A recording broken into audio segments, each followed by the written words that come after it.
I woke up to the sound of a zipper. At first, I thought I was dreaming.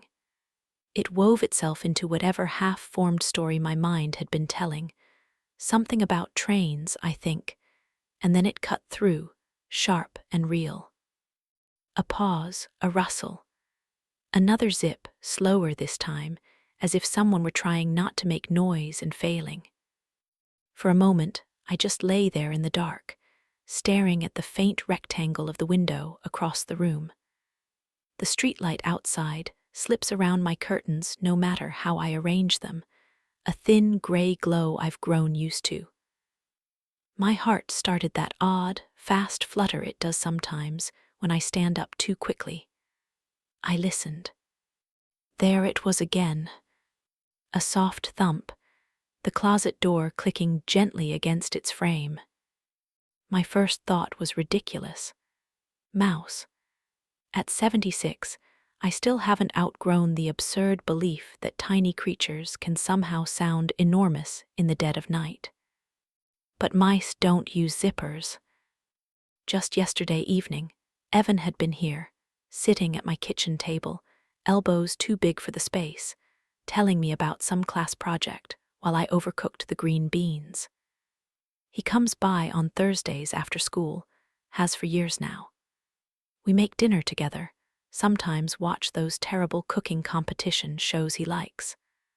On more than one occasion, he's fallen asleep on my couch doing homework and mysteriously not made it home until morning. He lives half his life between this house and his parents. That's just how it is. "Hello," I called softly now, my voice dry.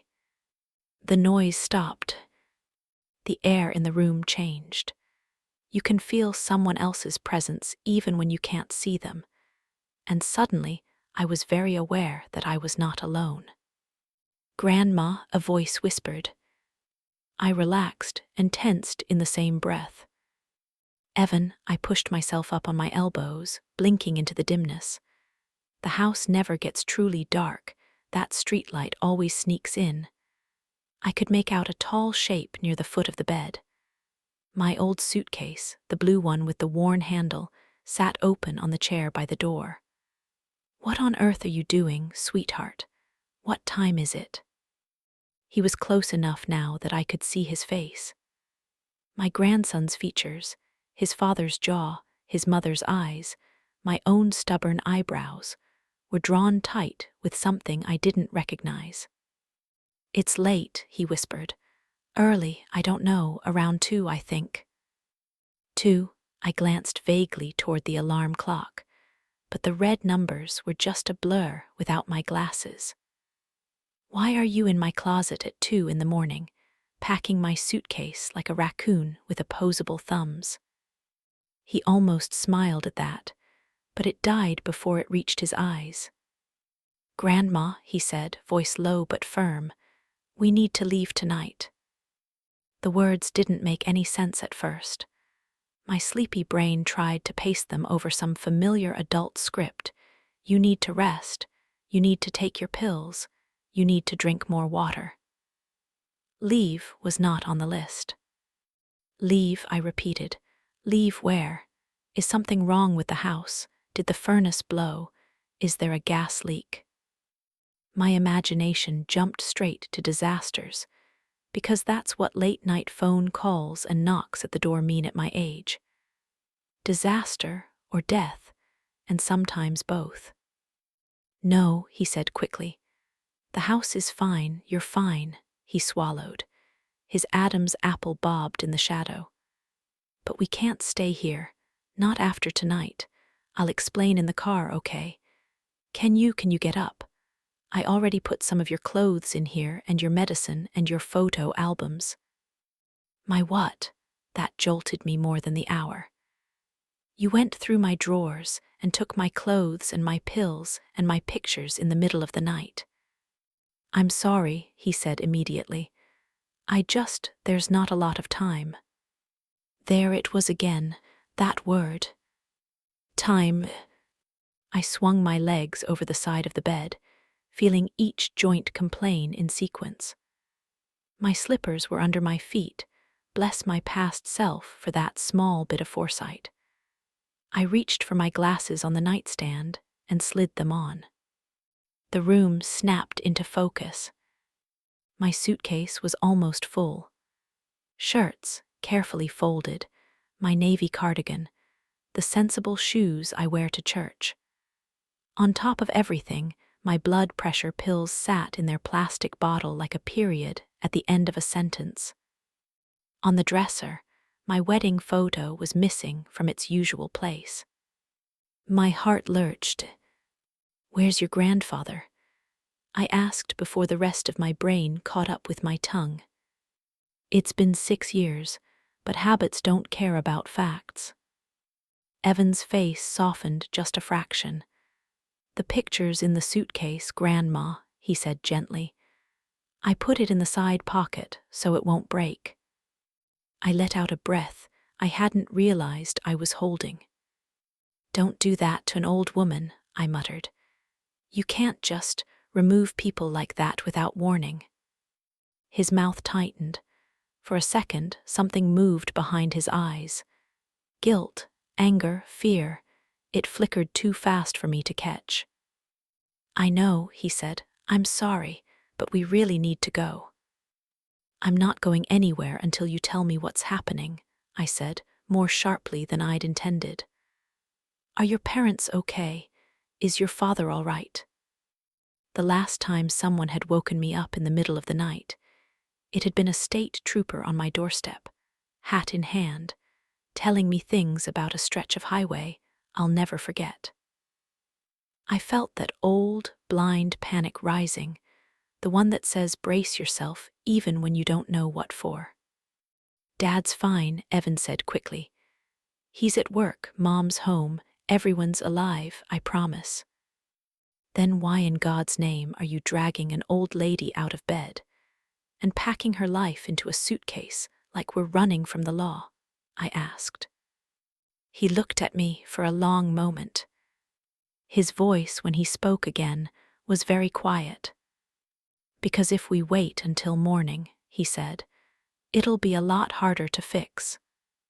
Evan has never been dramatic. That's my daughter-in-law's word, not mine. She said it once at Thanksgiving when he was 10, when his younger cousins were acting out a play they made up on the spot, full of sword fights and fainting and wildly exaggerated deaths. Evan had sat at the edge of the chaos, watching with a slight smile but no desire to join in. "He's steady," she'd said. "Sometimes I wish he'd be a little more dramatic, just for fun." So when my steady boy says, "It'll be harder to fix," at 2 in the morning, while holding my half-packed suitcase, I listen. Still, I'm not built for rushing. "Help me up properly then," I said, pushing against the mattress. "And give me my robe.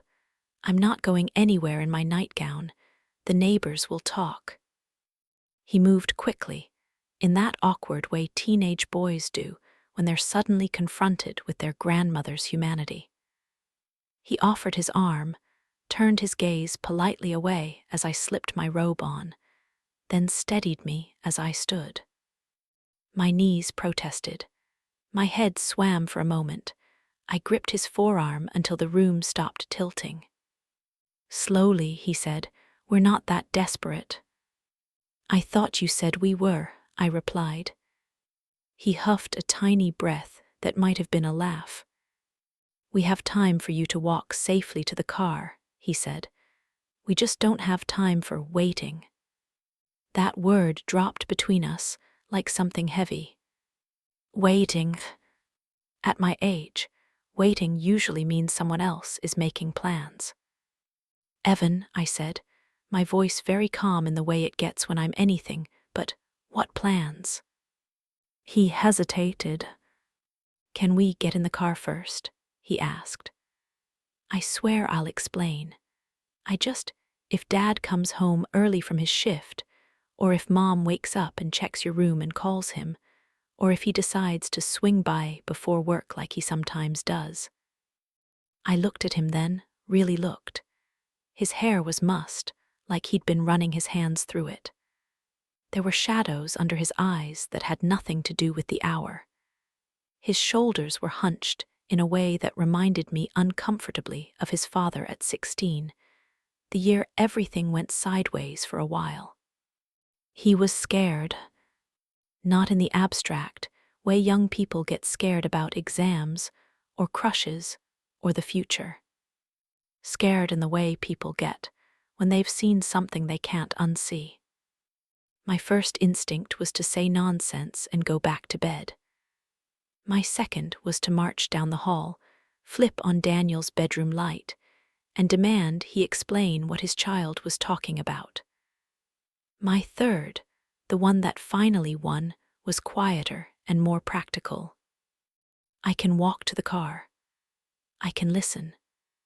If this turns out to be some kind of misunderstanding, we can come back before breakfast and laugh about the time Evan went temporarily mad and tried to kidnap his own grandmother. If it is. All right, I said, help me with my slippers. We moved slowly through the house. The hallway seemed longer in the dark. Familiar shapes, console table mirror, the coat rack that's been slightly crooked for as long as I can remember, took on softer edges. In the living room, the nightlight near the outlet cast a weak, watery glow over the couch. The blanket I'd folded over the back before bed was gone. You took my blanket too, I murmured. It's in the car, he said. You always complain about the air conditioning when we go anywhere.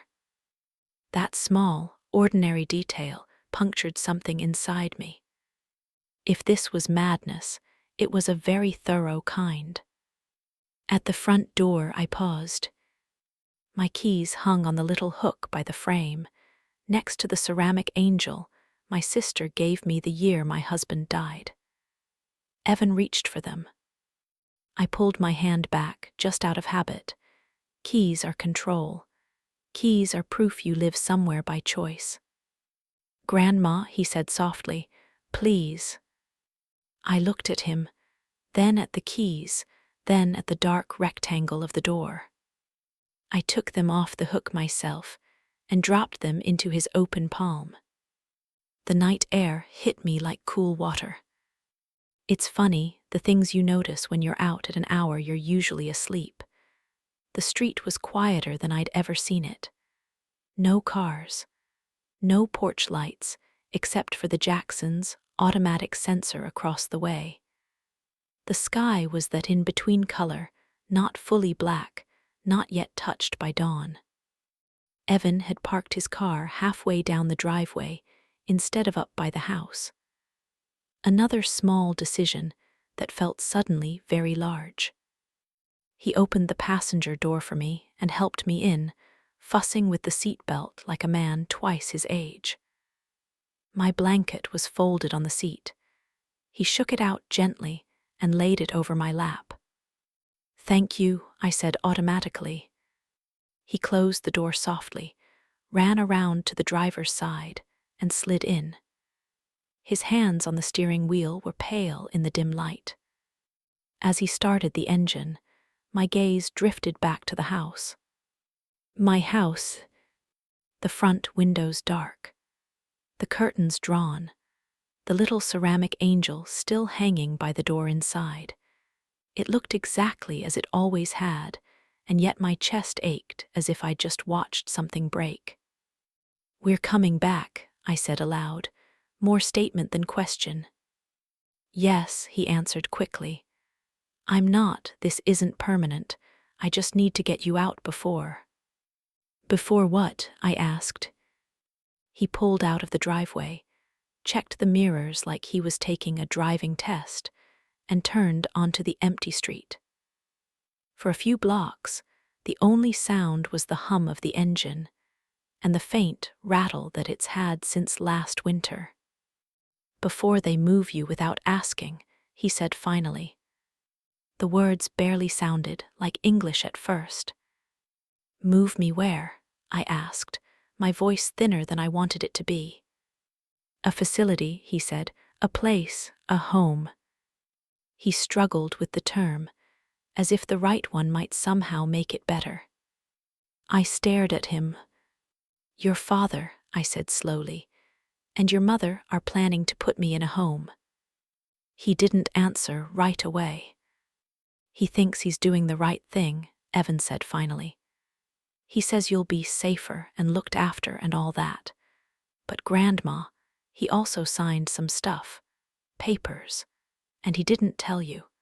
I know he didn't because you would have told me. And they've been talking to some intake coordinator, and she called to say there might be an opening in a couple of weeks, and Dad said he was moving forward with the application. My chest tightened.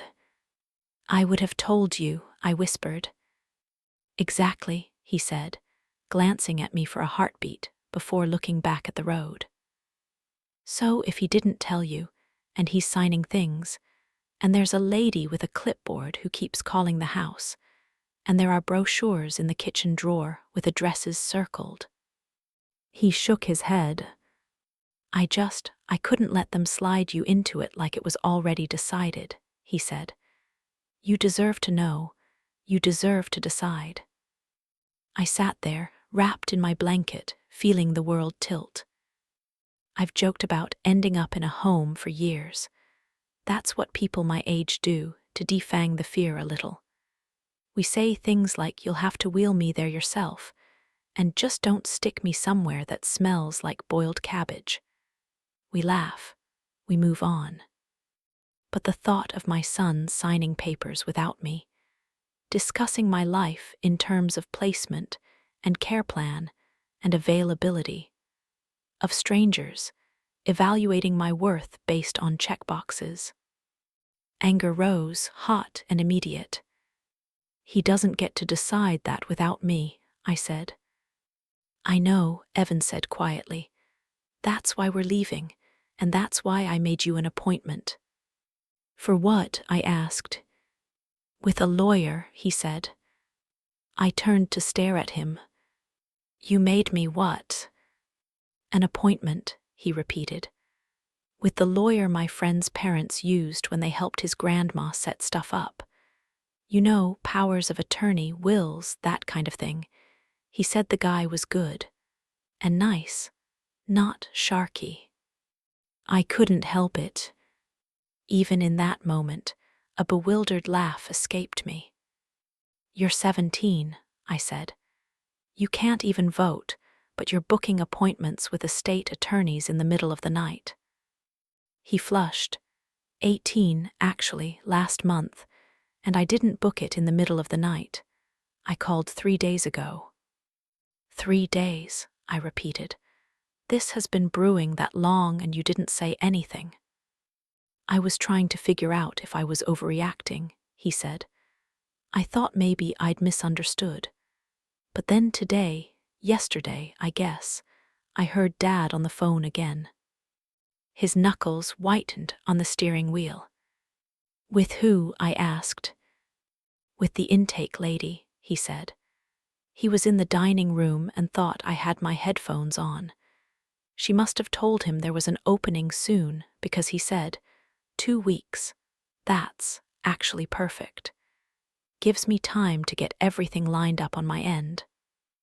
Evan swallowed. Then he went into his office and closed the door and called someone else. I think it was a lawyer.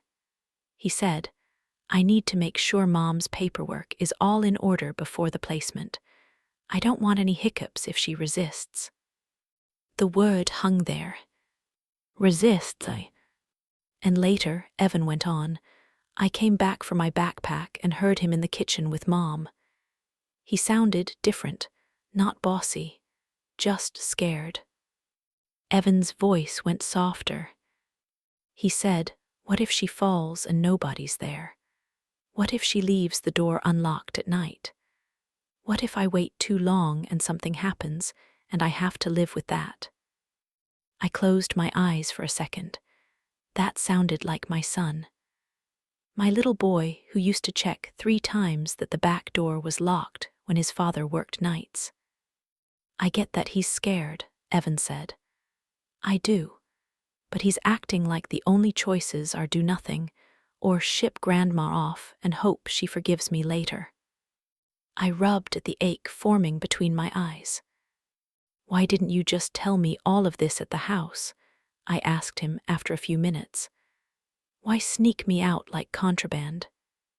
"Because if I told you there," he said, "you would have said, 'Absolutely not, turn this car around, I'm going to talk some sense into him.' And then he'd talk you into whatever script he's already written." I opened my mouth, then closed it again. That stung mostly because it was true. My son has always been persuasive. I call it that. My husband had other words for it when they used to butt heads. "If you were really losing it," Evan said, eyes fixed on the road, "I'd get it. I'd be sad, but I'd get it. I've seen those videos in health class. I know what happens to people. But you're not there, Grandma, and deciding when you are shouldn't be a one-man job."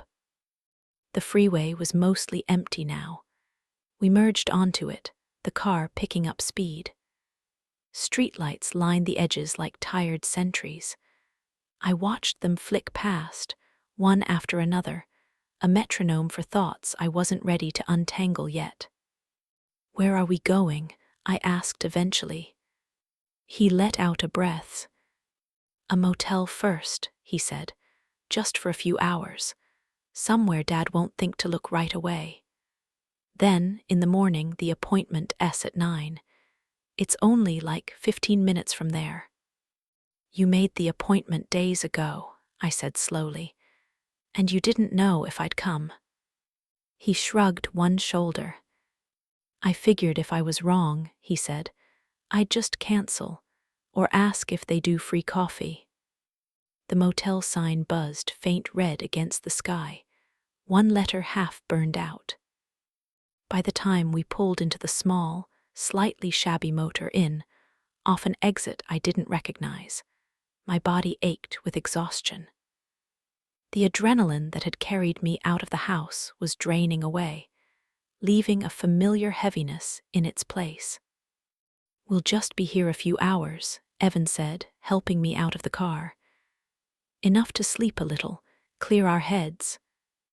"You say that like my head has ever been clear," I muttered, but I let him guide me to the office. The man at the front desk barely looked up from his late-night television. He gave us a key, slid a credit card receipt across the counter for Evan to sign, and went back to his show. In the room, I sat on the edge of the bed and stared at the faded painting bolted to the wall. A sailboat in unnaturally blue water. I'd never liked boats. The air conditioner buzzed. The neon from the sign outside seeped in around the curtains, painting the room a soft, artificial red. The carpet smelled faintly of cleaning chemicals and old cigarettes. Evan put my suitcase near the foot of the bed and hovered, uncertain. "Do you need help with anything?" he asked. "Your pajamas, the bathroom." "You've already seen half my wardrobe tonight," I said.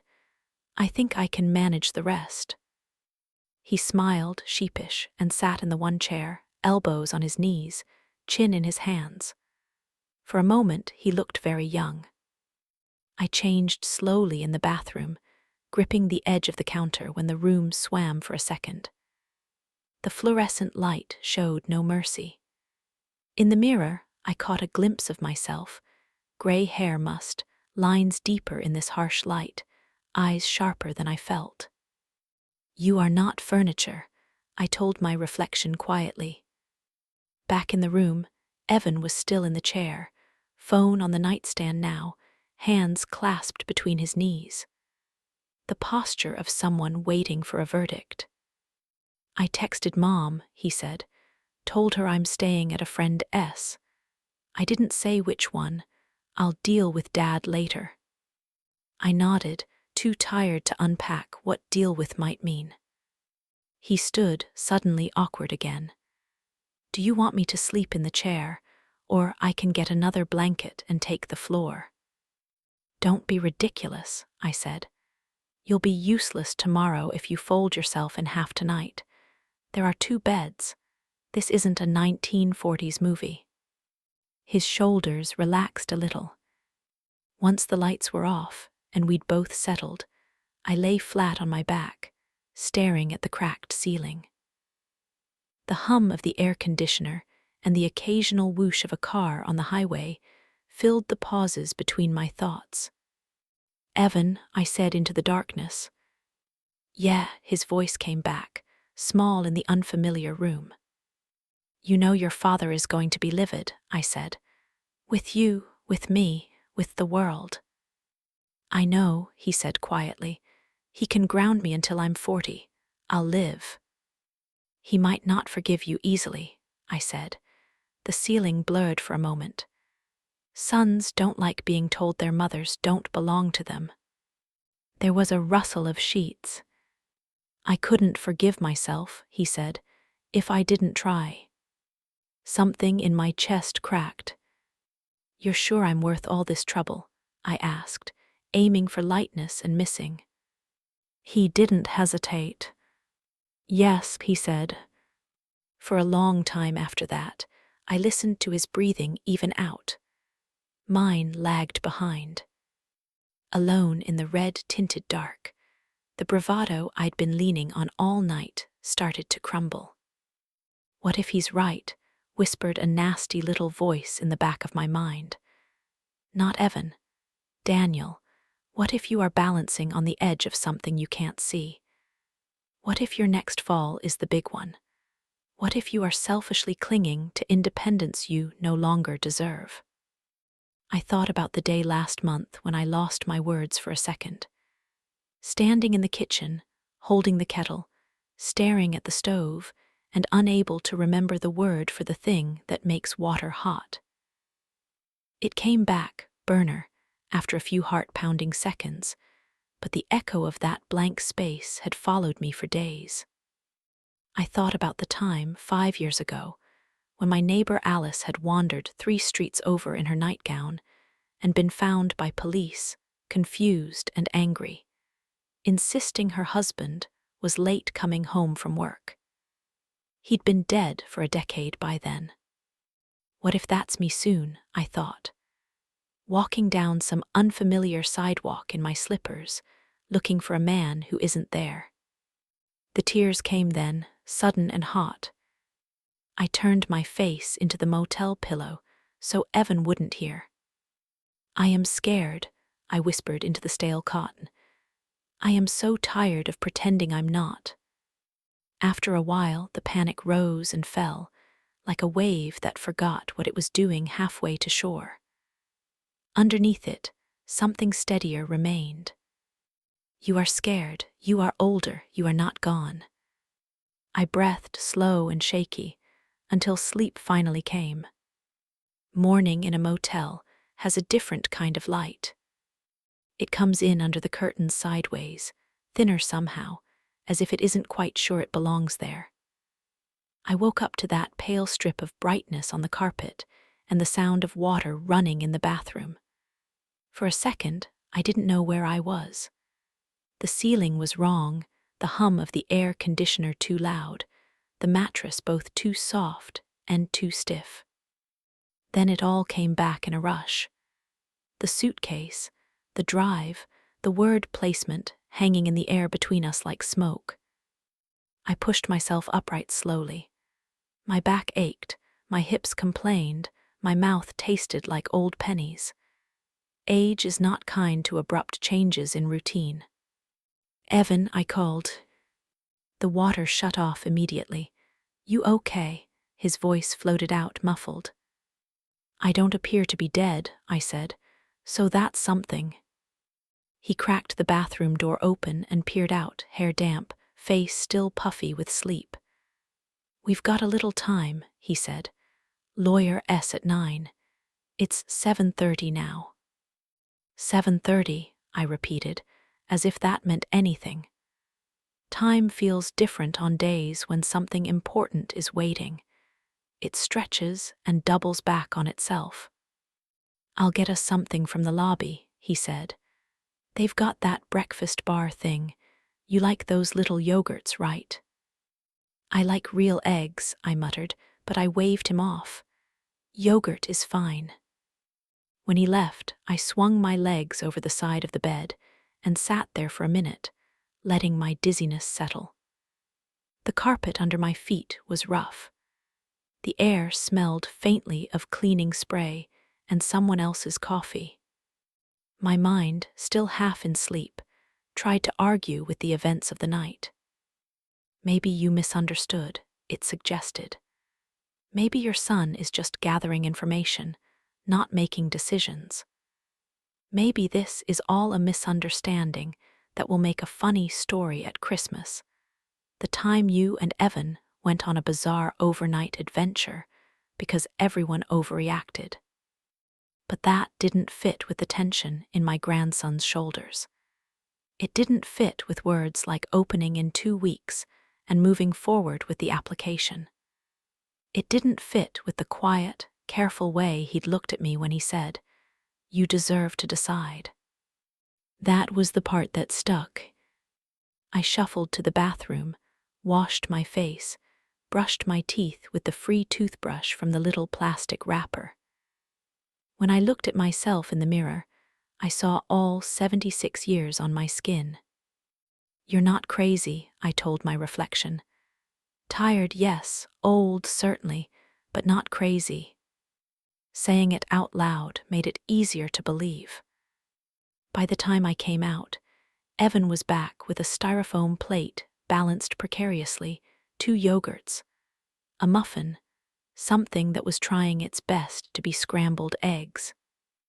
"I got options," he said, "in case you feel brave." "I feel many things," I said. "Brave isn't in the top 5. We ate in near silence. Motel eggs are not conducive to deep conversation.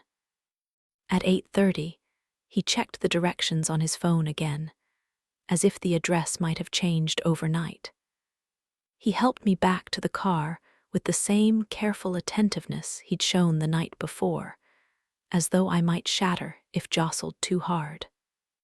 The law office was in a low brick building between a dentist and a nail salon, the kind of place you drive past 100 times without noticing. Inside, the air was cooler, the carpet thicker, the walls lined with framed degrees and bland paintings. A woman at the front desk smiled in that professional way that's supposed to be reassuring, but mostly says I talk to strangers for money. "Good morning," she said. "You must be Mrs. Harper." "Yes," I said, though my first instinct was to look behind me for my mother. That reflex doesn't go away, no matter how many Mrs. Harpers you outlive. "And this is your grandson?" she asked, glancing at Evan. "Yes," I said. "This is the mastermind behind this whole caper." Evan flushed slightly. She smiled for real, just a little. "Mr. Boyd will be right with you," she said. "Can I get either of you coffee, water?" I opted for water. My hands were starting to sweat. We sat in the waiting area on chairs that were just firm enough to discourage staying too long. Evan bounced his knee, a habit he inherited from his father.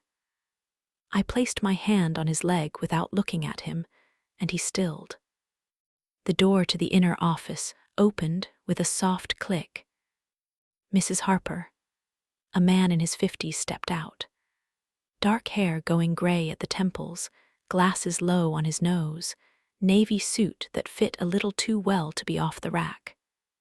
"I'm Bill Boyd," he said. "Please come on back." His office smelled like paper and a hint of cologne. Shelf after shelf of binders and books.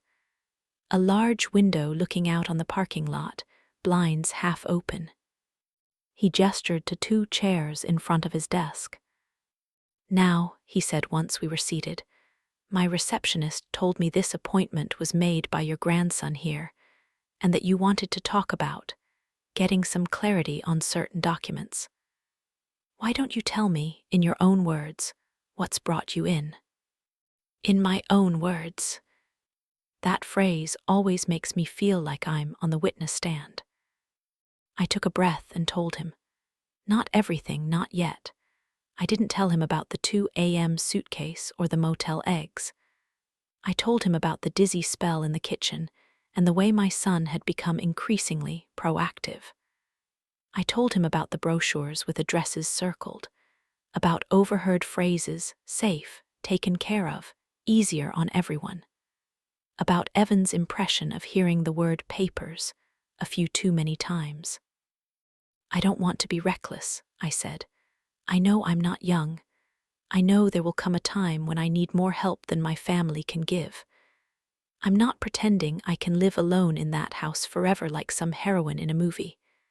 But I spread my hands, searching for the right phrase. I don't want to be managed like a package. Boyd nodded slowly, fingers steepled. And you believe your son may have already signed some documents on your behalf, he said.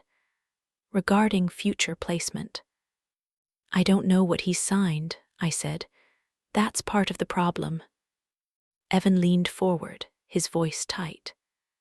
He signed something with responsible party under Grandma's name, and he was talking to the lawyer about finalizing things. But Grandma didn't talk to any lawyer. Not until now. Boyd turned his gaze to me. Have you ever signed a power of attorney? He asked. Something giving your son, or anyone, the legal authority to act for you in certain circumstances. Yes, I admitted. Years ago, when my husband died, the bank recommended it, said it was just in case. I wanted to make it easier for my son to handle things if I ended up in a coma somewhere. I didn't intend for it to let him ship me off to a facility while I'm still making my own grocery lists. He smiled faintly at that. That's a more common story than you might think, he said. I frowned. You mean this happens to other people? Often, he said. Families mean well usually. They worry. They pre-sign documents. They think they're streamlining things. But sometimes the person at the center of it all, like you, is still capable of understanding and making decisions, and no one bothers to ask them. Can he do that? Evan blurted out. Just decide for her. That depends, Boyd said evenly. On exactly what was signed and on your grandmother's current capacity. He turned back to me, his expression serious but not unkind. Mrs. Harper, I want to ask you a few questions, he said. Not to insult you, just to get a sense of where we are. Is that all right? Ask away, I said. He asked my full name, my date of birth, the address of my house, the names and ages of my children, the name of the president, the season, the reason I was here. I answered all of them without difficulty.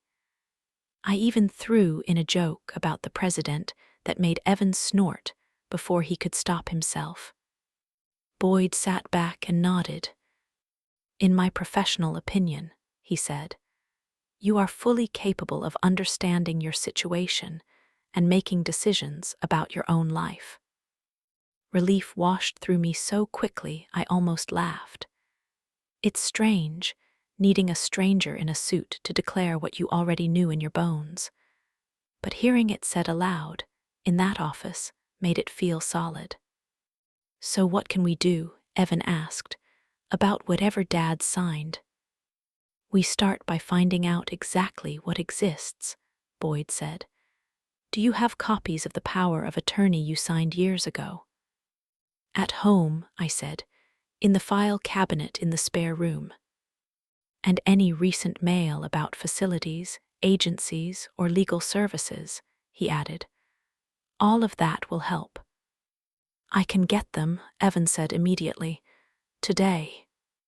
Slow down, I said. I'm not sending you back into the lion's den without a plan. We won't do anything rash, Boyd assured me. But we can absolutely review what's been signed and if necessary, revise or revoke certain documents. A power of attorney is a tool, not a prison sentence. If you feel it's being misused, we can adjust. The word revoke made my heart jump. I hadn't realized that was an option. I don't necessarily want to take everything away from him, I said slowly.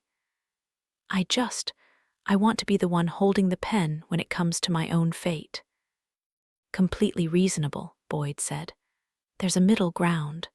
We can limit certain powers, require your consent for major decisions, put additional safeguards in place, and we can prepare something official stating that any non-emergency placement requires your direct written consent, provided you're capable, which you clearly are today.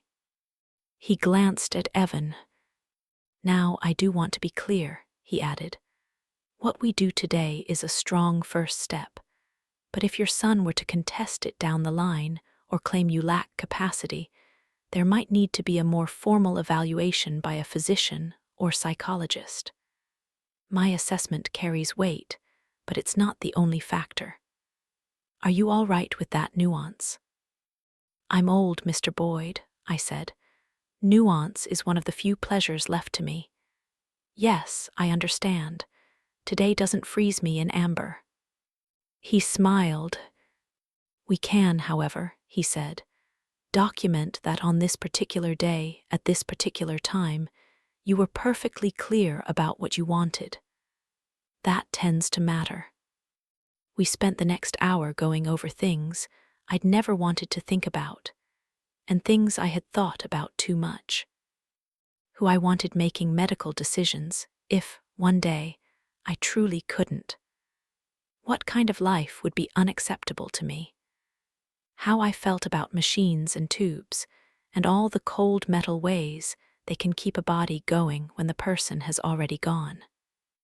We talked about the house, about the possibility of in-home care down the line, about options that weren't just alone forever or locked away. At one point, I caught Evan watching me with an expression I couldn't quite read. What? I asked. He shook his head. Nothing, just I've never heard you talk like this, like about the future, about what you want. I didn't want to burden you, I said. He snorted. I just dragged you to a motel at 2 in the morning to save you from a secret nursing home plan. I think that ship has sailed. Watch your tone, I said, but my heart swelled a little. Near the end, Boyd slid a short, neatly typed letter across the desk. This, he said, is a notice stating that you do not consent to any admission to a residential facility at this time, and that any discussions about your living arrangements must involve you directly, so long as you remain capable. I can send it to the facility intake coordinator your son has been speaking with. The thought of some stranger reading that about me made my stomach twist. And, he added, it can also go to your son. But based on what you've told me, you may prefer to put it in his hands yourself and let him know that if he has questions, he's welcome to call me. I'll leave that choice to you. I rested my fingertips on the paper. I don't want to ambush him, I said. As angry as I am, I know he thinks he's doing the right thing. He's always been decisive. That's an understatement, Evan muttered. I'd like to talk to him, I continued. Face to face, but I don't want to walk into that conversation empty-handed. That's exactly what we're doing here, Boyd said. We're not going behind his back to punish him. We're making sure that when you speak to him, you're protected, that your wishes have teeth. The image of my son discovering that his plan had hit a legal wall was both terrifying and satisfying. I hesitated. Can we put something in writing that says that I'm still me? He smiled. We can certainly document my assessment of your capacity, he said. It won't stop time, but it will make it much harder for anyone to argue that you didn't understand what you were doing today. By the time we left, my hand ached from signing my name so many times. Boyd handed me a folder. In here, he said, are copies of everything we did today, including my notes about your capacity and the updated power of attorney. Review them when you're rested. Share them, or don't, with whom you choose. If your son would like to schedule a meeting with all of us, I'm happy to do that as well. These things often go better with everyone at the same table.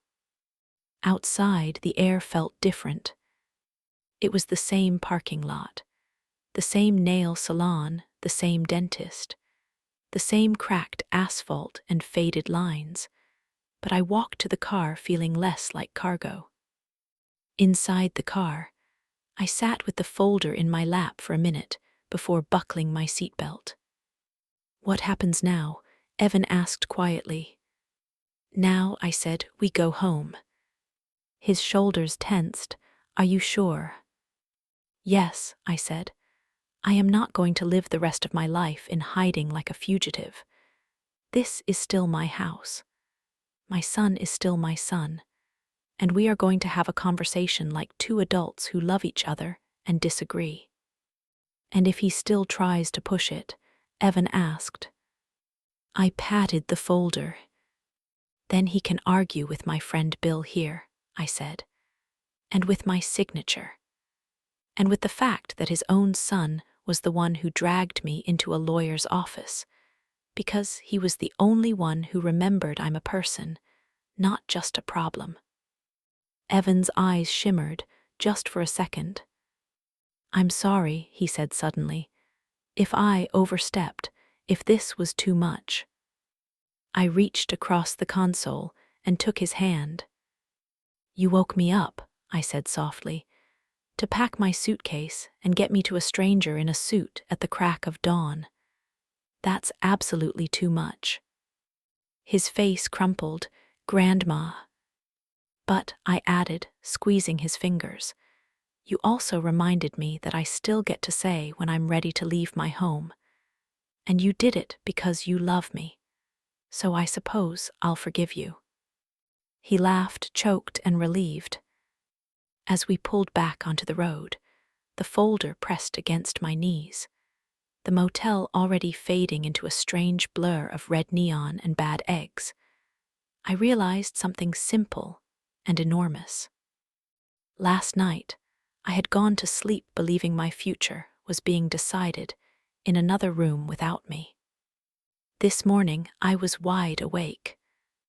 And if my son thought, "Grandma, we need to leave tonight," was the most surprising sentence of this week, he was about to be proven very wrong. When we turned onto my street, my house looked exactly as we'd left it. The same patchy lawn, the same bird bath listing a little to one side, the same front curtains drawn just enough to let in morning light. If you'd taken a picture and put it next to one from yesterday, you wouldn't see a single difference. That's the unnerving thing about big changes on the outside. Nothing looks altered. The world never rearranges itself to match the size of what you're carrying inside. Evan parked at the curb, instead of in the driveway this time. "Why are we hiding the car now?" I asked. He shrugged, but his fingers were tight on the steering wheel. "Habit, I guess," he said. "I don't know if Dad's home. I don't really want him looking out and seeing us sitting here like ducks." I glanced at the driveway. Empty. "He's not home," I said. "His car's not there." "Mom's might be in the garage," he said.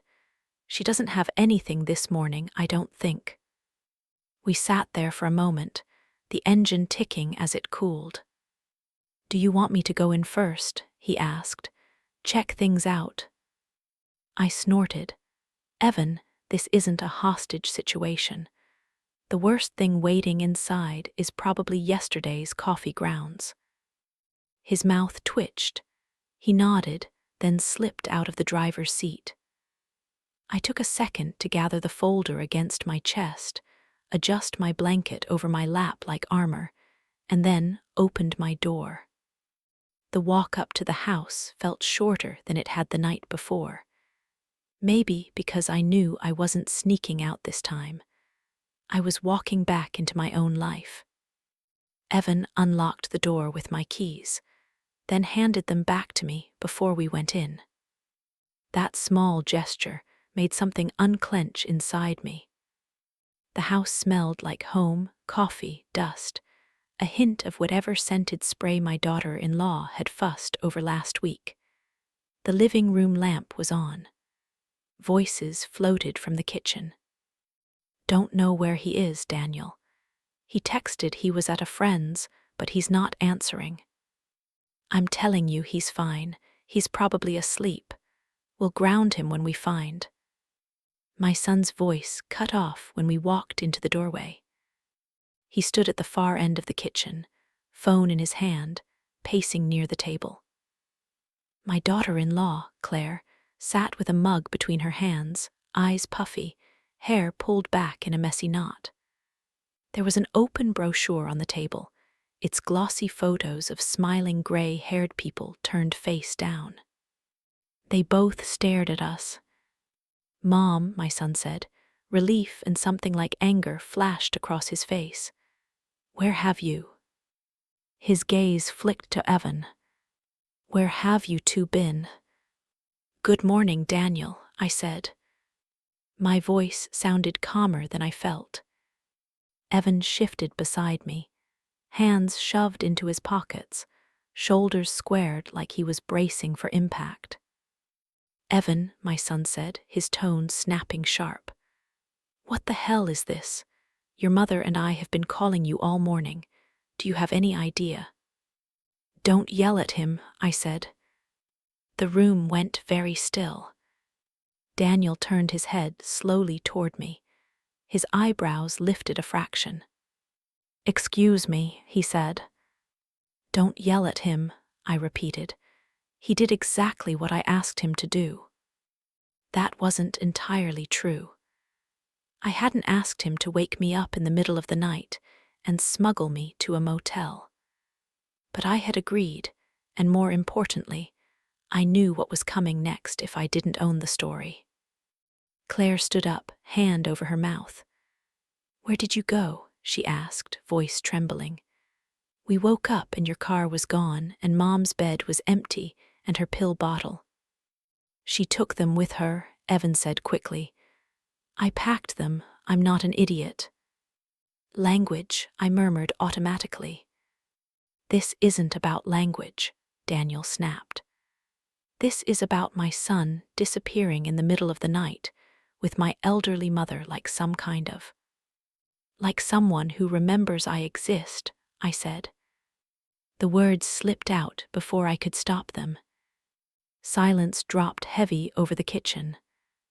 Daniel stared at me as if I'd slapped him. What is that supposed to mean? I took a slow breath. My heart was thudding. One of the things they don't tell you about aging is how much harder it is to speak your mind when your body is so loud. "It means," I said, "that I know about the papers." His expression flickered. "What papers?" "The ones you've been signing," I said, "with my name on the top and responsible party under it. The ones about placement and admission and all those nice soft words for we're moving Mom somewhere she didn't pick."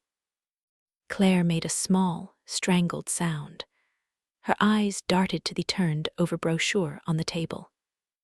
"Mom," Daniel said, his voice dropping to that falsely patient tone he uses when he thinks I'm being unreasonable. "You're being dramatic." From the corner of my eye, I saw Evan's jaw clench. "Dad," he said, "she knows I told her I saw them." Daniel's eyes narrowed. "You had no right to." "He had every right," I cut in. "You made this his business when you started planning to move his grandmother behind her back." My own volume surprised me. I'm not a shouter. Years in classrooms taught me that a lowered voice gets more attention than a raised one. I wasn't going behind your back, Daniel said through clenched teeth. I was trying to make things easier. For you, for everyone. By leaving me out of the conversation entirely, I said. You wouldn't have agreed, he retorted. Yes, I said, that's literally what no means. He threw up his hands. See, this is exactly what I'm talking about.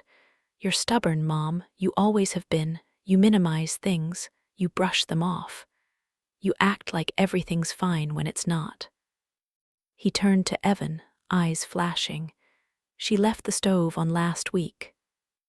Twice, Claire added tentatively. And you almost fell in the hallway, remember? And your pills. I know what I've done in my own house, I said, more sharply than I intended. I'm the one who almost kissed the floor. Thank you very much. Daniel ran a hand through his hair, the way he always has when he's frustrated. I'm trying to keep you safe, he said. Do you understand that? I work full-time. Claire works. Evan's got school. We're not always going to be 10 minutes away if something goes wrong. I know that, I said.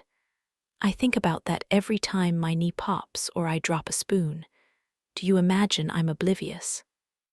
Well, some days. Daniel, Claire's voice cut across his, quiet but firm. She's standing right here. Can we not talk about her like she's down the hall? He blinked, thrown off balance for a second. Evan took that opening. Dad, he said, this isn't just about the stove or the pills. I heard you on the phone with the intake lady. And with the lawyer, you were talking like this was already decided. I was gathering information, Daniel snapped. Do you want me to just stick my head in the sand? You circled 3 facilities, Evan said. You scheduled an intake call. You signed something that said responsible party under Grandma's name, and you didn't show it to her. That's not just gathering information. Daniel's gaze flicked between us, anger and something like guilt wrestling behind his eyes. I was going to talk to you, he said to me. Next week, after I had concrete options.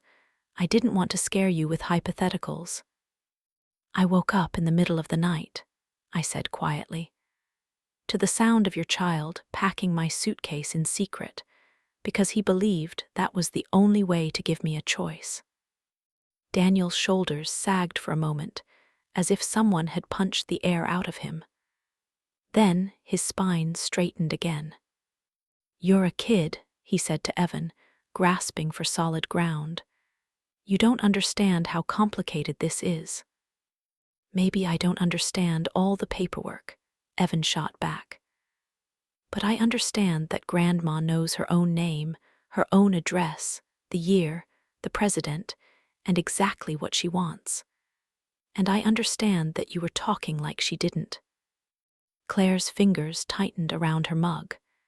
She set it down carefully, the ceramic clinking against the table. Daniel, she said, he's not wrong. He stared at her, hurt flashing bright. You too. You've been making calls when she isn't around, she said, eyes flicking to me apologetically. You bring home brochures, but you never actually show them to her. You talk about when we move Mom like it's already decided. I'm trying to get ahead of a crisis, he said. Would you rather wait until she actually falls or leaves the stove on overnight? Or would you rather, I asked quietly, that your first instinct when I stumble be to take away my keys? The words hung there. He sank into one of the kitchen chairs like someone had cut his strings. Dad, Evan said more gently now, no one's saying don't plan. Grandma's not saying she'll live here alone forever. She's just saying don't plan without her. That's all. That's not all, Daniel muttered. There's liability, there's cost, there's also dignity, I said, and trust, and the small matter of me still being here. He rubbed his forehead. What did you do? He asked finally, voice flat. At this lawyer's office. I stepped forward and placed the folder on the table, my hand resting on it. I met with an attorney this morning, I said evenly. His name is Bill Boyd. He asked me questions. He looked me in the eye. He determined, officially, that I am, in his professional opinion, fully capable of understanding my situation and making decisions. Daniel's jaw ticked. And, he said, and I went on, we updated my power of attorney. We put in writing that no non-emergency placement is to happen without my explicit consent while I'm capable. We clarified that easier does not override asked. His gaze dropped to the folder. His hands flexed on his knees. You went to a lawyer, he said slowly, with my son, before coming to me. You went to a facility coordinator, I replied, and possibly a lawyer before coming to me. I'm simply catching up. He blew out a breath, somewhere between a laugh and a growl. I was going to talk to you, he repeated. You always do this, Mom. You assume the worst. You. I assumed, I said quietly, that you would include me in conversations about my own life. That if people in offices somewhere were using the phrase, move your mother, I would be there to hear it. That assumption appears to have been misplaced. His face crumpled just a little. I don't want to get a call one day that you. He cut himself off, throat working. That I what? I asked gently. Say it. He swallowed. That you fell, he said. That you hit your head. That you left the door open and someone walked in. That something happened I could have prevented if I'd acted sooner. Do you have any idea what that feels like? Yes, I said softly. It feels like the day the state trooper came to my door with your father's wallet in his hand. It feels like every phone call after 10 p.m. for the next 10 years.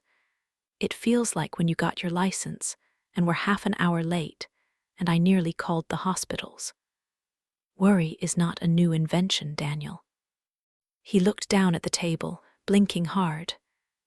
I remember the day you were born, I added quietly. More clearly than I remember what I had for dinner last Tuesday. His head snapped up. I held his gaze. I know how old you are, I said. I know who the president is. I know my address and my social security number and where I keep the good scissors. Sometimes I lose a word. Sometimes I forget why I walked into a room. That is not the same as being ready to be stacked in a hallway like a box with a label. The muscles in his jaw loosened. He sat back slowly, the fight leaking out of his shoulders. He scrubbed a hand over his face. I don't know how to do this, Mom. 1 minute you're making jokes about being shipped off, and the next the neighbors texting me that you were standing in the yard looking confused. I was trying to see where the leakage from the gutter was coming from, I said. I told you that. I wasn't lost. I was annoyed. He let out a short, helpless laugh. We're all on the same side, you know, I said. We just disagree about the route. We stood in that strange, brittle quiet for a moment. Finally, he nodded toward the folder. Let me see it, he said. I nudged it toward him. He opened it, flipped through the pages, and sighed. You actually did it, he murmured. You really set this all up. Yes, I said, with the help of your son, who, I might add, acted like an adult when the actual adult in the situation forgot I was one. Daniel glanced at Evan again, this time with something different in his eyes. Thank you, he said quietly, for looking out for her. Evan blinked. You're not mad. "Oh, I'm furious," Daniel said. "We'll have that conversation later. But right now, I'm more grateful than anything that she didn't just go along with whatever I said because I had a clipboard and some brochures." Claire exhaled, shoulders dropping a fraction. "What now?" she asked softly. "We can't just pretend none of this happened." "No," I said, "we can't." I pulled out a chair and sat down, my knees grateful for the reprieve. Evan hovered near the counter, unsure whether to sit or stand. Claire sank back into her chair. "We make a new plan," I said, "together this time." Daniel's mouth twisted. "You make it sound so easy." "It isn't," I said. "That's the point." We talked for a long time. Daniel pulled out his own evidence. A photo on his phone of the stove with a burner still glowing. A bill from urgent care when I'd gone in after that trip over the rug. A note the neighbor had texted when she'd seen me standing in the driveway, looking, in her words, a little wobbly. I didn't dismiss any of it. I couldn't. It was all true in its way. "I am scared too," I said at one point, surprising myself. "Of falling, of waking up and not knowing where I am, of becoming someone you all whisper about in the next room. I don't want that any more than you do." "Then why fight me on this?" he asked, genuinely bewildered. "Because being scared," I said, "doesn't mean I want to hand over the steering wheel while I can still see the road." Claire wiped at her eyes. "What if," she ventured, "we tried some middle things before anything big?" "Like what?" Daniel asked dully. "In home help," I said. "One of those services that sends someone to check on me a few times a week. Maybe a nurse to look at my meds once in a while. Someone to nag me about the rug in the hallway." Evan perked up. "I can nag you about the rug." "You're already doing the work of 3 naggers," I said. "But yes, something like that. We get one of those emergency buttons installed. We put a lock on the back fence. We do small things that make you less afraid I'll disappear into a ditch." "And maybe," Claire hesitated, "maybe later, not now, we all go tour one of those places, together, just to see. So that if there ever comes a time when we have to make that decision, it's not a total unknown. We don't sign anything, we just look." I surprised myself by nodding. "I can do information," I said, "as long as no one tries to accidentally leave me there." Evan grinned weakly. "I'll keep the engine running." Daniel looked at each of us in turn. His shoulders slumped. "Whatever we do," he said, "I want you safe." "And I want to feel like a person," I replied. "Not cargo. Can we agree to aim for both?" He closed his eyes for a second, then opened them and nodded. "All right," he said. "We'll call this lawyer of yours, set up a meeting, all of us. We'll look at what we've signed, what we haven't. We'll get a nurse in here a few hours a week. We'll reassess in a month. And no one," he added, glancing at Evan, "leaves the house in the middle of the night without a note." Evan lifted his hands in surrender. "Deal." Claire touched my arm lightly. "I'm sorry," she said quietly, so only I could hear. "I told him we should talk to you first. I didn't push hard enough." "You're here now," I said. "That counts." By the time the sun had moved across the kitchen window, the tension had settled into something less jagged. Not gone. It would take more than one morning and a stack of legal documents to fix everything that had been stirred up. But when Daniel hugged me before leaving for work, he held on a second longer than usual. "I'm sorry," he murmured into my hair, "for making plans without you." "I'm sorry too," I said into his shoulder, "for scaring you by disappearing." He pulled back, eyes narrowed. If you ever disappear with my kid in the middle of the night again, at least leave a note. If you ever sign my name to something that important without me in the room again, I replied, I'll write a note and tape it to your forehead. Evan groaned, please don't. Later, when the house was quiet again, I sat in my armchair with the folder on my lap, and Evan sprawled on the couch, half asleep, his feet hanging over the arm. The afternoon light slanted through the window just so, catching the dust in the air like tiny planets. The hum of the refrigerator, the tick of the clock, the faint whoosh of a car outside, it all sounded like home. On the coffee table, my wedding photo was back in its proper place. I reached out and straightened the frame. You know, I said, I woke up last night and thought for a second you were a burglar. Evan cracked one eye open. Worst burglar ever, he mumbled. I steal photo albums and medication. And grandmothers, I said. He smiled, then sobered. Was I wrong? He asked. I looked at him for a long moment. No, I said, you were early. He frowned. What does that mean? It means you dragged me into the conversation before anyone else did, I said. That's not wrong. It's uncomfortable, but it's not wrong. He let that sink in. I don't want to lose you, he said quietly. You will, I said, just as softly. Someday, that's how this works, but it doesn't have to be because someone signed the wrong paper without asking me. He swallowed hard. I reached out and patted his leg. Thank you, I said. For what? He asked. For packing my suitcase, I replied, and for reminding me that I still know how to unpack it myself. He smiled then, a real one.